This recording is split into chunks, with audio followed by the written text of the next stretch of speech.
Je suis Edouard Beauvois, l'un des fondateurs de Evidence. Innovant, complet, intuitif. Alors aujourd'hui, nous, on a un outil qui capitalise en fait sur la donnée client, qui permet d'en déterminer les risques, les comportements de paiement, également de prédire quand un client va payer ses factures. Et toutes ces informations, ces indicateurs de performance qui sont calculés vont permettre d'organiser le travail des équipes de recouvrement, de structurer la relance et de la rendre un petit peu plus dynamique, d'avancer sur du reporting et de bien comprendre comment se décline le portefeuille de créances et finalement de pouvoir avancer sur des prévisions de trésorerie ainsi que sur des limites de crédit.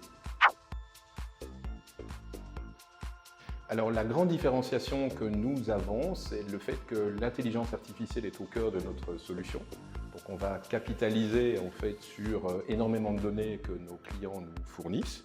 En général, on va tabler sur 3 à 5 ans de données historiques, factures, notes de crédit, paiement, historique de relance. Et c'est ça qui va nous permettre justement de calculer ces risques, ces comportements, ces prédictions qui vont être utilisés en amont ou en point d'entrée des différents composants derrière et composants métiers. Alors, un outil comme le nôtre, en fait, permet d'agréger un ensemble de données, quelles que soient les sources. Donc, ça peut être des entreprises qui ont plusieurs ERP ou plusieurs systèmes d'information et d'avoir une vue unique de l'information et de pouvoir harmoniser également les différents indicateurs au travers des différentes entités ou des différentes business units de l'entreprise. Et ça, aujourd'hui, nous estimons que c'est quelque chose de fondamental parce que pour pouvoir prendre une décision correcte, il faut avoir la bonne information, tant en largeur qu'en profondeur.